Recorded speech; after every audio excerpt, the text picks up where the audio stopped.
Hey guys, Palsteron here, and today let's talk about the build I'll be league starting in 3.25, which is going to be the Lightning Strike Warden. Now, first up, neither the footage nor anything I can do here is really tested. I don't have alpha access, so the new Ascendancy is something that we can theorize over and we can currently play around with in POB, but there is nothing definitive.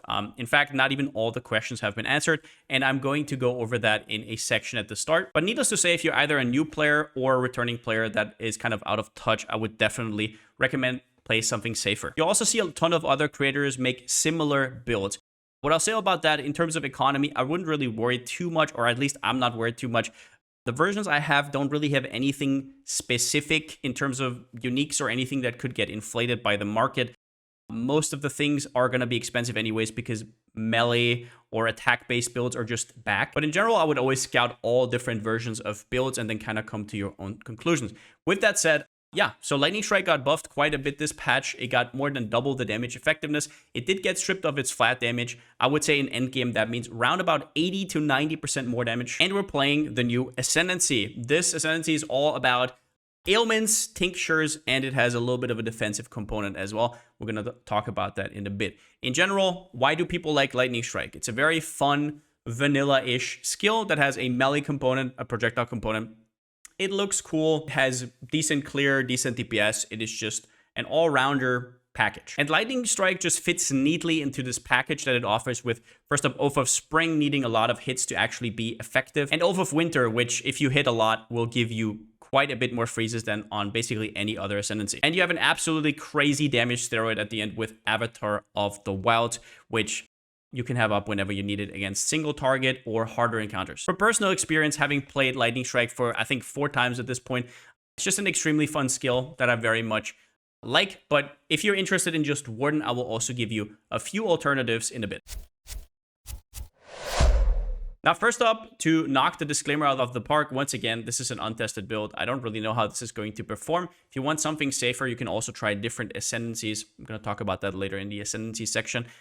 But there's just so many questions that are still up in the air, at least as of this recording, and I'm pretty sure some of them will not be answered before the league actually starts. So if you want to commit to this build, I will put out daily update videos, but it is not going to be something where you just take it and run away and it's just going to be fine, right? So I'm just going to preemptively say that. The first thing is trinkets. They could completely change the way we build this and we path, right? Some of these nodes might actually be good. We just do not know the current mod pool. We don't know if the minimum shock actually works exactly like advertised. That is something we'll have to figure out. The perma-freeze, whether that's actually a legit defense. In my mind, I think this is one of the most broken nodes that currently exist. I've played with builds that freeze for a little bit and thinking about 2-second freezes that are even more consistent. We're going to have to see, right? It depends on the league mechanic. It depends on how tier 17s will get reworked, how important max it is. Rising Tempests is a complete question mark, right? You get a lot of ailment effect over here, which would be ridiculous if it actually worked. So then Scorch is on the table as well. But I wouldn't hold my bets. I'm just going to say it right now. How tanky do you have to be for tier 17s? And then also, can you actually roll projectiles return on melee weapons? Those are all questions that have to be answered before we actually know what's going on. Disclaimer over. Now let's go over Lightning Strike mechanics. Lightning Strike is a projectile melee hybrid. If you look at how it works, you put it on, and right here, you should always put it on always attack without moving. If I strike, I will strike whatever is in front of me, and then it will also release 3 additional projectiles. These projectiles can be scaled with quality from the gem, with +1 from the passive tree, right here, which we do. And then if you want to in endgame, you can also use GMP. In my opinion, 5 is the absolute minimum to make this skill feel good. Now, in general, there's a little bit more to say about it. The way this skill scales is the 2 parts are kind of separate. So stuff like melee damage or melee critical strike multiplier only works for one of the 2 parts, but both parts can hit. So you want to scale with stuff that isn't as specific, but global. Same goes for stuff like projectile damage. So sometimes you have to take it, but in general, it is not premium. There are exceptions, however, if it says melee attack skills or projectile attack skills, that is referring to the tag up top. and that then works because it is a melee skill and it is a projectile skill. So for example, stuff that says projectile attack skills get something works. Now, one thing you can do with Lightning Strike and why it has good single target potential is actually that you can hit 2 times with the same attack. Not really shotgun, but you can hit once with the melee attack and once with the projectile. However, getting 2 hits does not work like this. You can't just stand on top of the enemy and spam away and face tank it because only one of the parts is going to hit. Because it is one instance of the skill can only hit once, whether that's the projectile or the melee part. However, you can make use of the low melee range that you have. You don't want to scale any melee range on this skill on Lightning Strike and do something a little bit more nifty. So basically, you have 1.3 weapon radius. So if the enemy is not directly next to you and you can hit it, you cannot hit it with the melee skill. What will happen is you need 1 additional strikes somewhere. You can get these on gloves or the mastery is the easiest. And then this is what will happen. You're here. This is your melee weapon range. It doesn't work, but the additional strikes still targets way further than that. So you will target the enemy with the additional strike. Now, what happens is your projectiles from the original hit still go out. You do not need to connect to get those projectiles. And that projectile from the initial hit will hit the enemy. And then the additional strike will also hit it. So you hit 2 times. Back in the day, you would also hit 3 times because the projectile would shotgun again because there's more projectiles coming out from the extra hit that you get. But that is not anymore. So it's not 3 times. That is outdated info. 2 times. So if we're in game, for example, your weapon range would be very low, which is good, around about this, and your strikes will basically target somewhere here. There is actually a new anoint that helps you even more. It's called Sion's Ambition. I'm not really sure how to fit it into the build, but that's basically how you shotgun. Now, how does the same scenario work with returning projectiles? You can actually hit up to 4 times with returning projectiles instead of 2 times. The way that works is, okay, we already know. You stand there, your enemy is a little bit away, not too far, not too close. You shoot it out. All right, your initial hit hits and the melee hit hits. That's 2. 1 projectile, 1 melee hit. But then what happens is, we just talked about the projectiles that get spawned behind the enemy. Those will also come back and they can shotgun as well. So these come back and these come back. And if they line up correctly, if the enemy doesn't move, you will hit 4 times. However, this is not as guaranteed as, say, the 2 hits. So that's why in most of my POBs, I do kind of like 3.5 hits when it comes to returning proj. Something you can test out yourself with a poison setup if you want to. Now, depending on how many projectiles, Nemesis is a little bit less desirable. And that is mainly because it screws up the projectiles and how they come back because they go into random directions. Which is why getting the returning projectile from the new enchants that we saw in the trailer would be incredible. As of this recording, we do not know if it actually works on melee weapons, though we only know it works on bows. One more important part of Lightning Strike is its Vaal version, Vaal Lightning Strike. Whereas a lot of skills have their Vaal counterparts as sort of a brick, Vaal Lightning Strike is anything but. Vaal Lightning Strike is completely ridiculous and is something you should be getting ASAP. I'm just going to charge it up real quickly right here. There's just a white character, don't mind me. And we're going to look at how it exactly functions. So now I have 1 charge of Vaal Lightning Strike. You will note that you can actually hold 2 charges at a time. So you can stack up 2 to put on top of a boss. What does it do though? Well, it basically puts down an orb, and I will just quickly show you how it looks like. So this is 1 Vaal Lightning Strike. You put it down and it's basically like a totem that just lightning strikes on its own. And while it won't look very impressive right here, you better believe me that when you put down 2 or when you have, I don't know, links and everything, it is going to make a difference. Now, this skill is important enough that I will be farming for Vaal Lightning Strike as soon as possible. I'll talk about this again in the leveling video, but you need 20 quality on Lightning Strike. That is the issue. Getting Vaal Lightning Strike is super easy, but even more important is the quality, because the quality gives you +1 proj. And the thing is, you get +1 proj from here, but then you have even projectiles, which is a weird distribution. You want uneven, so you want 5 projectiles. Now, once you get to 6 projectiles with cluster, it's a little bit different. Plus, you're going to get a second cluster later. Then you're going to have 7. But in general, you don't just want a 0 quality Vaal Lightning Strike. And that means we'll farm Merc Lab. You thought it would go away. It wouldn't be a thing because you clicked on a non-transfigured gem video. Nope, you still have to do it. Merc Lab until we get quality. So as you can see right here, in Merciless, you can get from 4 to 15% per run. So basically what you're going to do is you're just going to have a Lightning Strike that you leveled in your offhand, and you're going to apply quality to it until it has 20. And once that happens, which is on average 3 to 4 runs, you have a 1 in 4 chance to then transform it into a Vaal version. So where other people would farm their Transfigured gems, you're going to farm for the Vaal Lightning Strike. Now, this is just going to be me. You don't have to do this, but I'll tell you also why this is a good idea in my opinion, because you also have the off chance of actually hitting money. If you hit this right here, which you have like a 1 in 10 chance roundabout on the way to getting your quality and getting your Vaal Lightning Strike, you can transform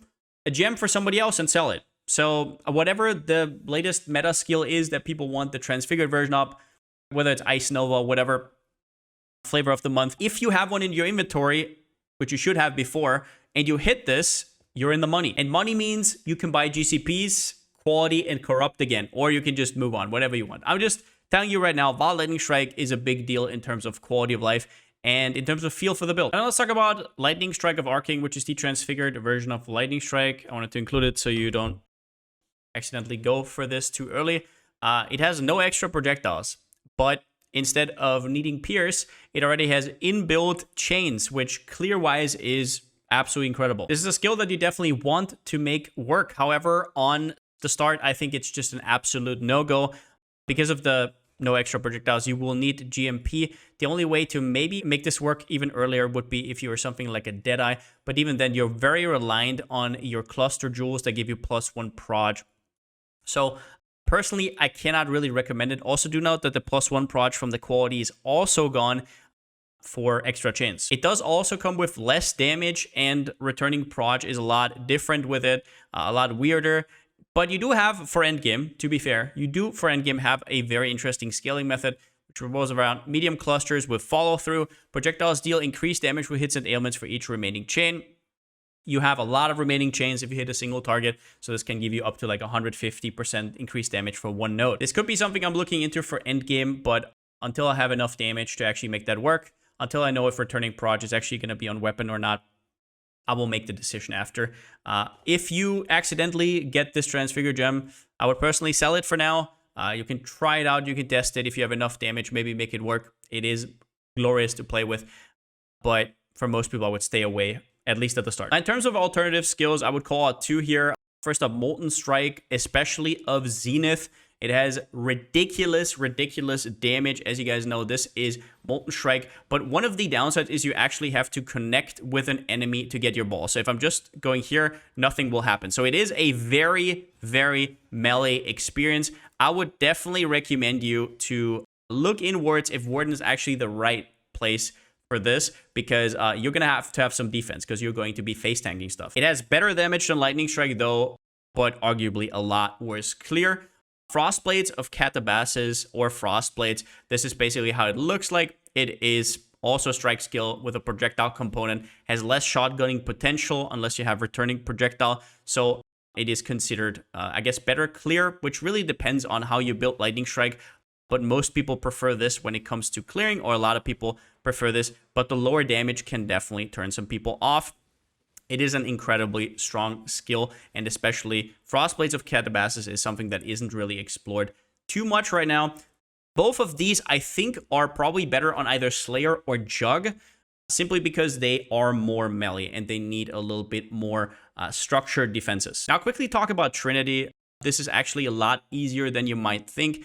Trinity is a little bit of a head scratcher when you start reading it. All this does is it gives you a ton more elemental damage and a ton more LE pen if you use it correctly. One more thing, I guess, let's knock out Trinity support. This is something a lot of people get confused by. There's a lot of random text. You get resonance, blah, blah, blah. Basically, you get a lot more elemental damage and more LE pen if you semi-balance your skills damage. So I mean by that cold, fire, or lightning.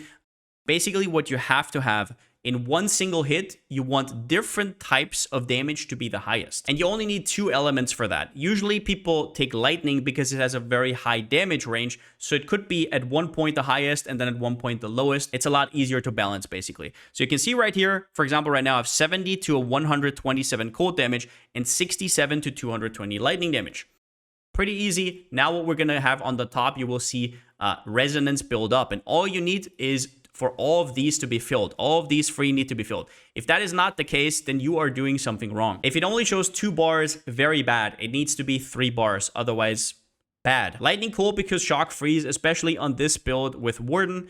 It's very synergistic unless you go Scorch, which is a different version, which I'm not going to go over in this video. But basically, we want to be kind of half-half. It doesn't have to be half-half, like I said, but it has to be kind of balanced. You can play around with this, for example, by during leveling especially, you can play around with it by switching out your Herald of Thunder for Herald of Ice, or switching around ring mods. For example, if you look at this ring right here, on this one I fire, but on this one I have a lightning damage roll. Maybe you can do some stuff around. Plus on your extra aura, you can go for either anger or wrath, so that's why both are in here. Then let's go over the POB. I'll go through everything you need to know about this right here. This is a super early version. You definitely want to get the update. I will update it in real time, basically. Right now, I don't have any notes in. I have no leveling video out. So yeah, right now we're still testing about that. Kind of finding the optimal path. So before the league starts, definitely come back. The POB will be vastly different. On top of that, like I said, this is an untested build. It's going to change quite a bit depending on what we find out in the first few days. So there is 0 chance that this will stay the same throughout the first week. Right now, I have the very bare bones of gear. This is, I would say, day 2 to day 6, day 7, depending on who you are. Nothing fancy in here whatsoever. But I will be adding endgame stuff, and I will be adding leveling stuff, probably even trimmed down with completely only rares, right? Now, in terms of what I ticked and whatnot, so the first thing you will notice is I still have the old life values. We don't know exactly how high they will go, but we've seen it on belt and on any armor. You can now go a lot higher. So if you're like wondering why, for example, here, I have 129 life. That is not perfect life anymore. It's like probably tier 4 or something, maybe even tier 5. A lot of these are still crafted life. We don't know if that will go up. So in general, your life number will probably look more like 4.5, 4.6k. But I did not compensate for that in the POB. Now, next up, Unbound is one of the new ascendancies right here, which I did not tick. This gives you 80% more damage, but it's not up all the time. So if you tick this up here and you get 80% more damage, just do not forget to put out this. I basically put out the average. You're probably going to have it up around about 50 to 60% of the time. I put in 40% more damage instead of 80. If you want to tick this, if you like just want to see your burst damage or whatever, definitely remove this. I also only have shock at 30 stacks. So right here we have Oath of Spring. Shock can go up to 60 stacks. However, you're not always perfectly placed, and maybe you have a different annoyance, so you don't have the shock duration, right? Or, I don't know, your attack speed sucks. Plus, there is a ramp-up time. So I wouldn't put this at 50 until you're in very endgame. Otherwise, you're going to misrepresent. I also only put 1 Vaal Lightning Strike. Now, truth be told, you should know when to place your lightning strikes. You can have up 2 at a time, but that doesn't always happen, especially during mapping. You're going to be like, place, go, place, go. Usually placing 2 is a little bit overkill. And at bosses, it's just not always up. I didn't put any rage in my POB whatsoever right here. I think it's going to be a little bait, merely because it takes so long to ramp up. If anything, we're going to have 1 or 2 rage on hit from a lethal pride right here. And it's only on the melee part, so your projectiles don't give you anything. However, there might be rage on tinctures, and depending on that, I'm also going to update the POB. Molten Shell is usually off. The uptime is just not enough to really warrant it. Also do note that if you were somebody who used increased duration, even a Molten Shell, that got nerfed quite a bit. Plus, do note that if you use Molten Shell, but you don't go for D-Term or anything, Molten Shell will actually suck. You should probably go for something like Immortal Coal or maybe even Steel Skin. Other than that, I have res from suffixes.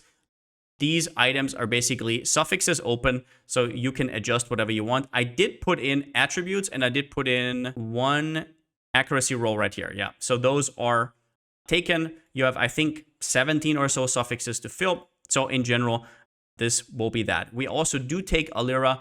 Be aware of that. If you're somebody who goes for 8% movement speed, you'll have to be a lot more considerate with how you gear. We also have the returning proj damage down here.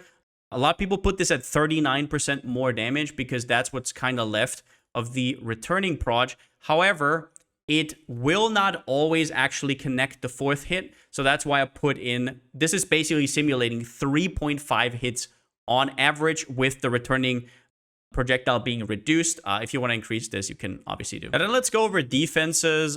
First up, we have 100% spell suppress, which nowadays is barely noteworthy because it's just the ticket to red maps, I guess.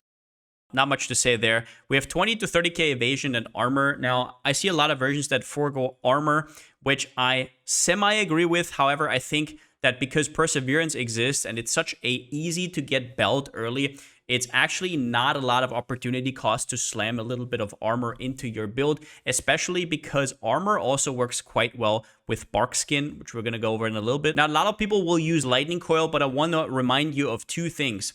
First up, 6-linking a unique body armor is way more expensive than just buying a 6-link. You can buy a quote-unquote cheap 6-link for anywhere from 30 to 100 chaos, depending on if you want a clean one, a corrupted one, whatever. You know your sockets. If you actually have to fuse that, that is a lot more expensive. And the second thing is, if you do that, you will not actually get Fortify. One of the Eldritch Implicits gives you Fortify, and the only way to then get Fortify would be Celestial Braces, which drop from an Uber. And if you run Celestial Braces, now what happens is you cannot run Rare Gloves, which means you lose extra strikes and extra pierces. Plus, in endgame, Recombinators are back, so double or triple Alva Gloves will not be achievable for you, which I think is a huge mistake. Now, funnily enough, I say that, but in endgame, there are some really good unique chests, and it could be Lightning Coil, it could be stuff like Doppelgangers.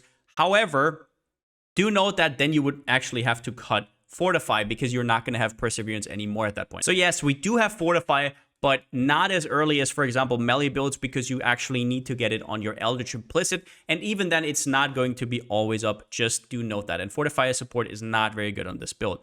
We also have around about 50% block, and I guess I'm going to put Dawnbreaker right here. I really like what Dawnbreaker does to this build in terms of solving certain problems. This one drops from Searing Exarch. It drops on almost every run. It has a ton of block chance to boot with, and it scorches, which isn't really up all that much. It has physical damage taken as fire damage. That is the most important role. You obviously want to have this on 20. For the start, I put it on like 18, but you want to max it out ASAP. Don't try to corrupt it anymore. The fist taken as corrupt has been taken away. But in general, with how much avoidance we have, the downside of Dawnbreaker of like taking damage and reducing your block is actually not as big of a deal. I think this is a great choice, especially for early. We also have a little bit of chance to avoid damage from Elusive. So once again, a lot of avoidance on this build. Chance to avoid damage from Elusive, block, evasion, right? All good and well, which kind of plays into us actually using Wind Dancer, which is kind of like the thing you take if you have good avoidance, like not decent avoidance, good avoidance. This will make it so you can actually trade off some of that avoidance against max hit. Do not, and I repeat, do not take this node unless you have that avoidance already. If your avoidance sucks, if your evasion sucks, this is not going to be a good keystone. It might even be a downside. Permafreeze from Oath of Winter. The way I see this playing out on a ranged build, I think it's going to be amazing. How big of a deal is it going to be? We're going to have to see. How big are dots? How big is like passive damage that you can't freeze? We'll have to see tier 17s mostly. We have 3 endurance charges. Endurance charges have been changed this league. They actually now give reduced elemental damage taken instead of Elirez, which is incredible. If we could stack more, we would, but even if you cannot stack them, I still think an Enduring Composure is really good. One more reason, by the way, to go armor, because you accidentally get another 45% from here, and you would take this anyways. Then we have Bark Skin, which is a little bit of a weird one, and something that could be cut in endgame. Bark Skin is incredibly strong, especially early. I'm going to put myself here. So what Bark Skin does is, basically, you gain Bark if you haven't been hit recently. Once again, if you have a lot of avoidance, is a very strong effect. It only has 10% reservation. It doesn't have 25 anymore. It did lose its armor though. However, now you get minus 30 fizz damage taken from attack hits per bark. This applies after armor and physical damage reduction, but before stuff like increased damage taken like shock or abysses, which is another reason to go armor, especially in the early game version. So you can get up to minus 300 physical damage taken from hits. Now with armor, you can only reduce up to 90% from a hit. This can actually reduce the hit afterwards to 0. However, while it does look good on paper, in reality, once you get into tier 17s and hard-hitting enemies, all you really want is, if you get hit through your freeze and for your avoidance, to not die. So in endgame, Bark Skin is a little bit of a question mark, but whether we will keep it will basically just depend on what else is open. Will the Scorch work out? Will Tinctures be good? Blah, blah, blah. So Bark Skin is very good. Also, if you get hit quite a bit, you get more and more chance to evade per bark below maximum. So when you get hit and you lose bark, now you have more avoidance to build up that bark again. So I would say that during the campaign, this is completely broken. You can literally get minus 300 physical damage taken at level 32 from the first lab, unless they scaled it or something, but it sounds outrageous. I might actually do it and just completely neglect everything else and just go a little bit of res and we're fine. Not even look at my gear, possibly. We'll have to see. But in general, it will fall off probably in like red maps, and in tier 17s, probably you should be looking at something else. Also, small reminder, don't forget your freeze immunity from Pantheon. Until endgame, we are actually not going to be ailment immune. You will be able to do that once you have boots, but I don't think we're going to have the space for it at the very start. So just notice that freeze is the most important to mitigate. The rest you can theoretically mitigate on Flask as well. But yeah, freeze and chill you want to get from Soul of the Brine King. Don't forget your Corrupted Blood immune jewel. We're going to have a life flask here with Corrupted Blood removal. All fine and dandy, but if you don't press it in time or you don't have it up, you're just going to die. And Chaos Res is, as always, not really optional. I would say in red maps, you should be looking at least 40-ish Chaos Res. Otherwise, you're going to have a bad time.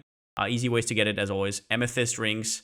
And I know it's annoying to get, but you just have to. All right, now let's look at Ascendancy. First, I'm going to Strongman the alternatives to Warden. The first one being Slayer, which got changed in quite an interesting way. First up, Masterful Form is a lot stronger because Endurance charges are a lot stronger. You can actually build elemental damage reduction straight up, and you couldn't do that in the past. It was one of the hardest stats to get in general, so that is very nice. In terms of damage, Warden has just crazy options that aren't really comparable in any way, shape, or form if you can actually fulfill everything, and it might even be crazier than we think. But Slayer also has stuff like Overleech, whereas Warden has stuff like Permafreeze. So we're going to have to see. The safer option is definitely something like Slayer, and I think Slayer is going to be very, very cozy. It also got a Vaal Pact rework, so if you don't know, you can hit with Lightning Strike, and the melee part will instant leech, and the projectile part will still get all the benefits from Brutal Fervor. So definitely very exciting. In terms of Jug, I think if you go Jug, you probably want to go Molten Strike because Jug doesn't have that much damage, so you might have to compensate for that, and Molten Strike has inherently a lot of damage. I think Jug is the perfect ascendancy to go for that. In terms of Lightning Strike, I'm not 100% sure. And Berserker, I would say people knock down Berserker, but one of the things you have to understand is you just get so much attack speed here. You're probably not taking Aspect of Carnage if you want any sort of balance. But if you have Rite of Ruin, Crave the Slaughter, and Blitz, we're looking at like 70, 80, 90% attack speed and then 40% more on top. So if you can make this work and you're on softcore and you want to have fun, I think Berserker is a stupid but really fun option. There's also Deadeye, which got a few nerfs, like for example, Far Shot. You can now, however, get Far Shot from somewhere else plus this ability, and it will stack.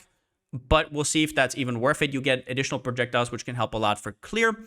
You get Gathering Wind, so you get more speed. It will feel really good. And I would definitely, if you really want to go Deadeye, I know Tuna, for example, will be going Deadeye.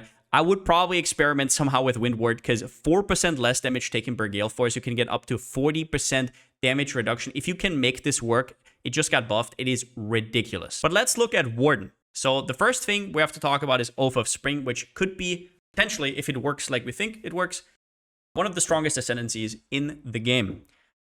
Simply because you can deal up to 100% increased damage taken on enemies, which is on a build that doesn't really have Intimidate, it doesn't have any other forms of increased damage taken, is basically like 100% more damage. However, you do have a ramp up time, and you do have to navigate around the shock duration. Shock only has 2-second duration. These small nodes here give 20%. You can also get it on the implicit increased duration of ailments on enemies, which also scales your freeze. I think that's a very good implicit nowadays, especially with Fizz Taken As being removed. And then what we also have is a Static Blows Anoint, which just helps. It's like 3.5, 3.6 seconds shock.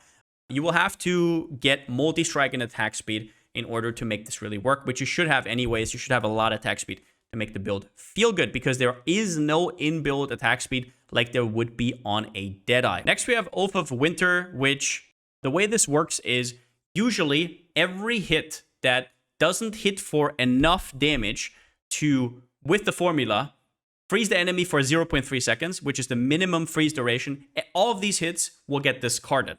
They basically don't exist, right? Chill and everything is different, but it will not freeze if you do not hit that threshold.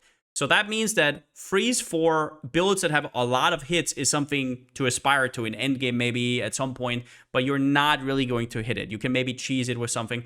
It's hard to do. Now, what this ability does is whenever you hit an enemy and you don't freeze and that hit gets discarded, you get a stack of Hoarfrost, which is a buff that gives you 20% increased freeze duration.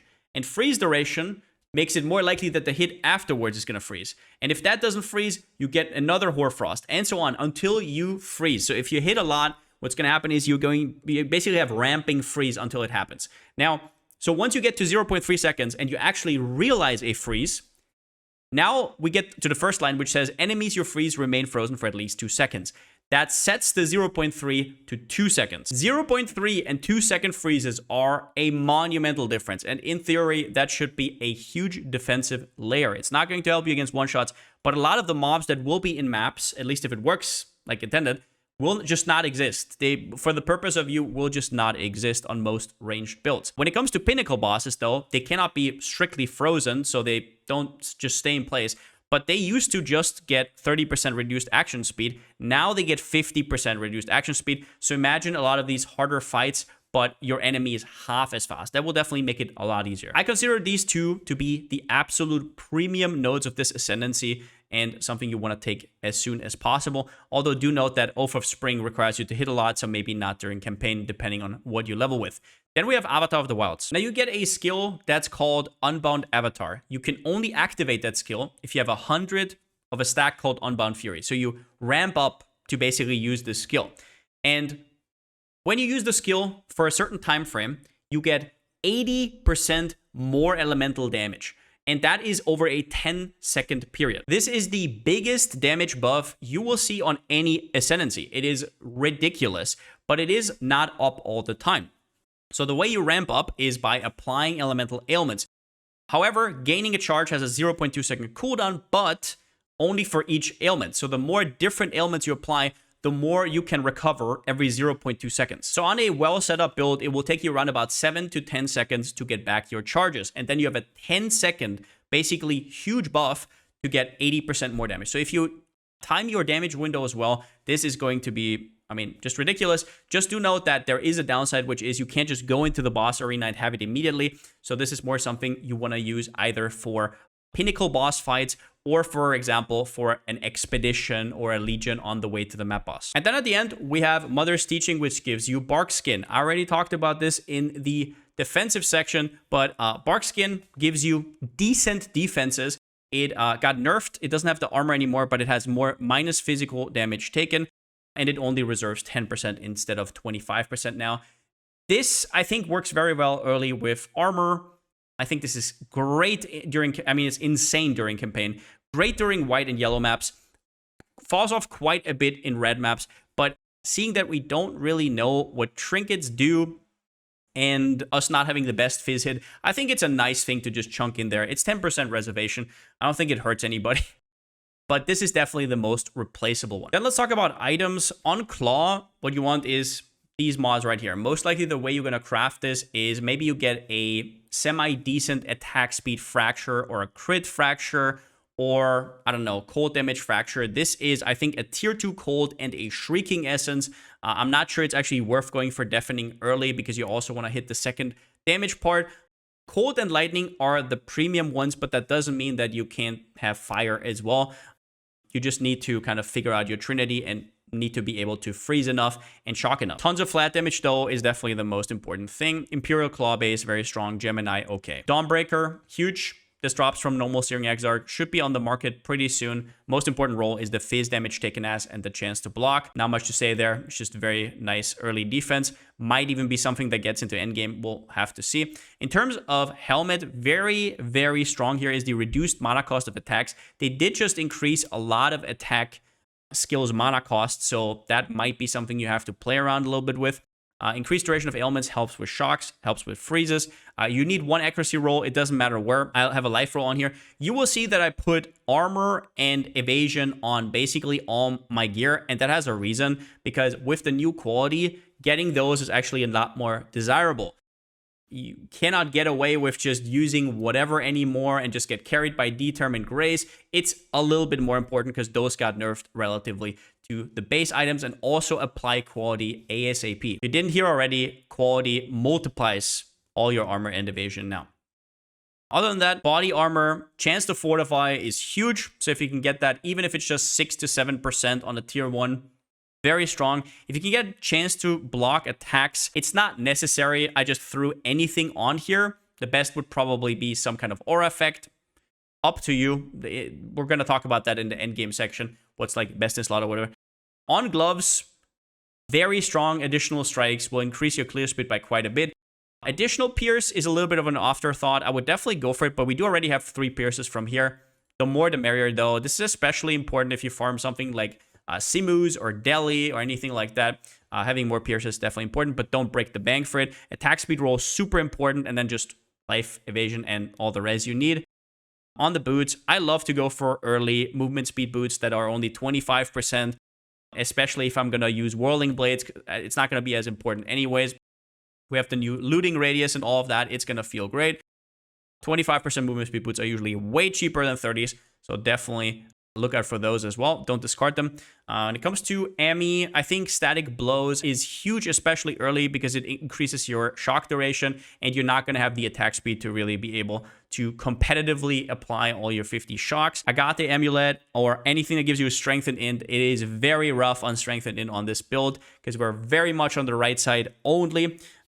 Life roll, as always, all of these could be higher. LD damage with attacks or flat damage, both are kind of interchangeable. Flat damage might actually be better. I just threw something on there because you still need some res, which we put in the config. You need to be aware that all of these items also need res. So don't add too many fancy mods is what I'm saying. On your rings, any sort of flat damage goes. Important thing, one of your flat damage rolls should be fire so you can apply Ignite. Ignite doesn't do anything really, but it does give you extra unbound charges for Avatar of the Wild, so you have more uptime on that. Even one fire damage will give you an Ignite, so that's pretty massive, just so you know. I have strength on one, int on the other. I mean, there's no magic to it, just cap your strength and int. You do have access to strength and int here as well. Amethyst rings help a lot with Chaos Res, because Chaos Res is just very hard to roll. It has low weighting. Amethyst rings can go a long way. Perseverance, very cheap belt, can give you a ton of increased damage, which you're going to be lacking early. It can give you the occasional fortify, which helps out, especially before you have the body armor mod. You get onslaught while fortified, just faster, really nice. Yeah, so in general, just a powerhouse, and we're not going to be replacing it anytime soon. In terms of flasks, we have a granite flask with increased armor, jade flask with increased evasion. These are obviously interchangeable, but yeah. And then a diamond flask, I would personally go for attack speed over crit because it just feels better. Now here I put a trinket. There's currently no trinket in POB. At least I couldn't find it. Maybe there is. Put it in the comments if there is. I'll edit it later. This is what we saw so far. An implicit with 100% LE damage with attacks and some crit multi. I'm pretty sure it's going to get better. But just so you know, you can use a trinket even if you're not spec'ing to the trinket nodes. You want to have a little bit of mana unreserved to use it because it's going to mana burn you. But you do have mana leech to work against that. So in theory, this will probably have like, I don't know, 5-6 seconds uptime and then like 7-8 seconds downtime. So it's basically just a burst of damage. It's maybe going to be up 40% of the time. And if we spec into it later, I mean, that could get pretty crazy because you can get up to 100% uptime or very close to it. And then Life Flask. I prefer slow Life Flask personally, but whatever floats your boat. And then you put Bleeding Immune, obviously super important with Corrupted Blood. As for jewels, I just put in life and attack speed. That's honestly all that matters earlier. And then a little tech, quote unquote, whatever you want to call it, to fix your strength or int. There's also an int jewel for this, but I just put in inertia, transform some of the decks for strength. In terms of skill setup, there's very little leniency here. You can't really go for inspiration for reduced mana cost. You can't really go for any of that stuff because you're very tight on supports. Trinity support, super strong. I talk about it in the intro if you don't know how it works. Extremely good. Added lightning damage, you're going to be missing flat really badly. You can't just go Anger off because you're probably going to fall over. If you do that, added lightning probably goes down in value, but just telling you right now, your weapon is not going to look all that great. So added lightning or added cold, depending on what you need for Trinity. Multi-strike, self-explanatory, feels incredibly good. I would not use this out of the campaign immediately, because if you don't have the attack speed to back it up, what you could do is you could dual wield for a while, and then it's going to feel a lot better because you have more attack speed. Nightblade, just great. Basically, we're going to scale elusive with Nightblade. We have very big synergy with the Claw Mastery here, increased effect of elusive. And then if you're wondering why we're taking the Dagger Cluster, that's for the crit multi for skills supported by Nightblade. It is worth that much that you even go into a Dagger Cluster. So Nightblade, no-brainer. And then at the end, Returning Projectile. It's so good for clear. It gives you more single target damage until we get a weapon enchant. If we can get that weapon enchant, this is best in slot. Lightning Strike, we have up 2 at a time. If you don't know how to shotgun, I explained it in the intro. You should know it. Let's put it that way. Otherwise, it's going to feel a lot worse. Vaal Lightning Strike, I only have at 1 because you don't always have both Vaal Lightning Strikes up. It's the same setup. I just put them in different setups so I could kind of like include it in full DPS and play around a little bit. But these are not different setups. These are both in your body armor. Dark Marionette setup, if you don't know how that works, I'll probably go over it in another help video to go a little bit further, but I will link down below a Ziggy D video where he goes over it. It's basically tech back from Affliction that will probably make a comeback this league, so you get an extra aura. It's a free aura. It's a little bit annoying, but you should definitely go for it. Getting a flat damage aura is huge. Precision and Arrogance, this is basically on your life because it's a flat aura. Not much more to say. It's really, really good. Play around with the levels. If you can reduce it and still stay at 100% hit chance, definitely do, because it obviously reserves your life. Whirling Blades, I like having this on life tap because especially with how Lightning Strike now costs more, you never want to be in a situation where you can't whirl away. So yeah, Momentum, if you don't know, just gives like 20% attack speed, so it's also really nice. Assassin's Mark with Mark on hit, pretty straightforward, gives you extra damage on single target. Grace Determ, these are interchangeable. If you're a veteran, I don't have to tell you this, but you can replace these with damage or haste or something. I just want to kind of have a decent baseline, right? Blood Rage, also no-brainer. Just a lot of attack speed, feels good. Frenzy Charges. We do have Frenzy Charges on single target with the Mark Mastery, so that's, just so you know, that's why it's ticked in here. And then Molten Shell here at the end with cost 1 damage taken at life tap. You can go increase duration. You can remove the life tap. I just like for Molten Shell to be always up, even if I'm low on mana, because, yeah, it's live or die situation. Then we have the passive skill tree. Important thing here, a lot of people are pathing out of here immediately. Just so you know, attack speed, really strong. You're basically paying 2 points for a total of 16% attack speed, which especially early, and if you want multi-strike to feel good, is something you should keep in a lot longer than most people will tell you to. Just FYI, it will make a heap of difference. In general, pretty straightforward. You want to cap your spell suppression.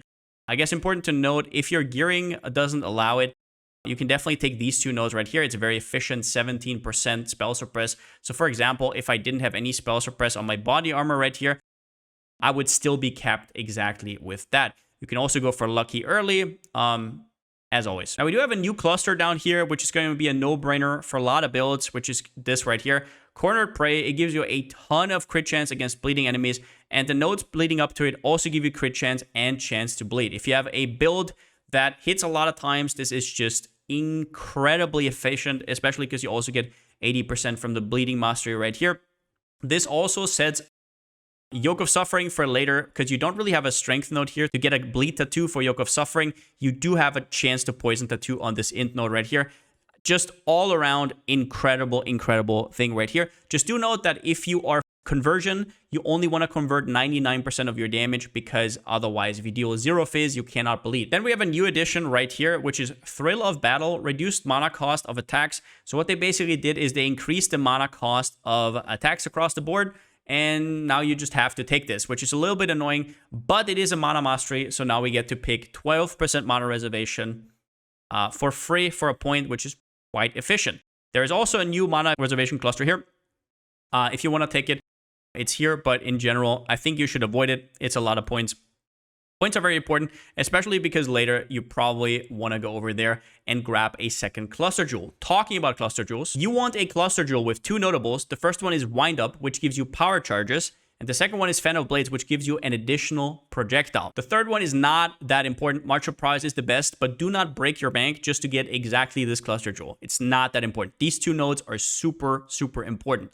Enduring Composure. Endurance charges are just so strong that even though we only have 3, we still want it. It also gives a little bit of armor, so you're going to sacrifice a jewel for that. Don't forget that you can also get stuff like Res here, so that could also balance out a little bit. Our jewel, like I said, just attack speed and life. Then we have the Ellie Mastery, which is incredibly strong as always. Don't forget about it, but do respec it if you do some Scorch shenanigans, because then it's actually bad. We do go for the double elusive here. We have the Claw Clusters.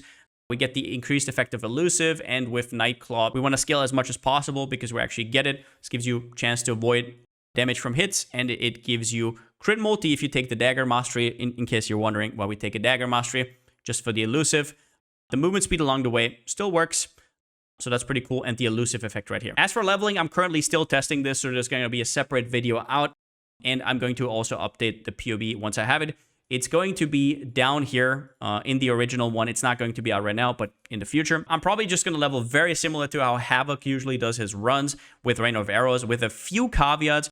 I will take out some points that usually give you speed, and I'll get a little bit more comfiness. I'm not as good of a player mechanically as Havoc, and I'm not as experienced with Rain of Arrows leveling.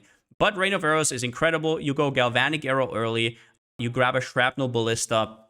You have a Mana Forged Arrow set up, right? We're going to talk about all of this in due time. And Rain of Arrows, it feels amazing. We're leveling today until like level 40 or so. My plan right now is that I might want to respec in Act 8, but until the video comes out, it might be Act 10 afterwards. Basically, what we're going to try and do, and we're going to try to do a Cruel Lab respec into Lightning Strike. I don't have too much faith into it, but yeah. We're going to talk about this in detail once the leveling video is out. But yeah, that's about it. That's about all I got. This build will not have a max roll guide. I think Tuna is making a Deadeye version, which is the safe option because we currently can't really test this. But yeah, in general, I just wanted to remind you of the disclaimers of the video. I always feel like some people think I'm like marketing my builds to them, but it's mainly just me sharing what I'm going to play. And if I make a video, I might as well make it as informative as possible. But honestly, there is no shame in playing an absolute safe build on Leaguestarter. In fact, for a lot of people, that is definitely desirable. I love playing new stuff. I don't care if I'm going to brick, because I know I'm going to unbrick it eventually. So yeah, I just absolutely love it. I've never had the situation where there's actually a new Ascendancy, so I'm pretty hyped for that. I still remember when Ascendancies first came out and how absolutely crazy it was. So yeah, I cannot wait for this. But yeah, other than that, hope you guys have a good league start. More videos to come. And yeah, since I still don't have a slogan, see you next time.